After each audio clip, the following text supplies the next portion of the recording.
খালেদা জিয়াকে দেখতে এভার কেয়ারে ৩ বাহিনীর প্রধান।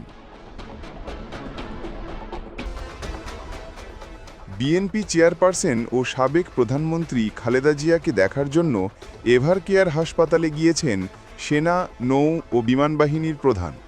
রাত ৯টার দিকে তারা হাসপাতালে যান। আন্তঃবাহিনী জনসংযোগ পরিদপ্তর বা আইএসপিআর এ তথ্য নিশ্চিত করেছে।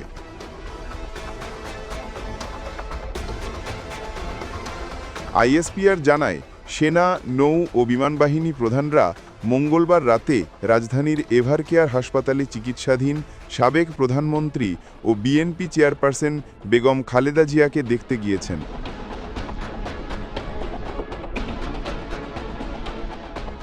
এর আগে গত রোববার রাতে খালেদা জিয়াকে রাজধানীর এভার কেয়ার হাসপাতালে নেওয়া হয়। হাসপাতালের বিশেষজ্ঞ চিকিৎসক অধ্যাপক শাহাবুদ্দিন তালুকদারের তত্ত্বাবধানে তার চিকিৎসা চলছে। তার শারীরিক অবস্থা স্থিতিশীল বলে জানিয়েছেন চিকিৎসক। তিনি এখন হাসপাতালের সিসিইউতে রয়েছেন। পূর্ণ সুস্থতার জন্য সময় প্রয়োজন। লন্ডন থেকে খালেদা জিয়ার বড় ছেলে তারেক রহমান ও তার স্ত্রী ডাক্তার জুবাইদা রহমান তার শারীরিক অবস্থার সার্বক্ষণিক খোঁজ খবর রাখছেন।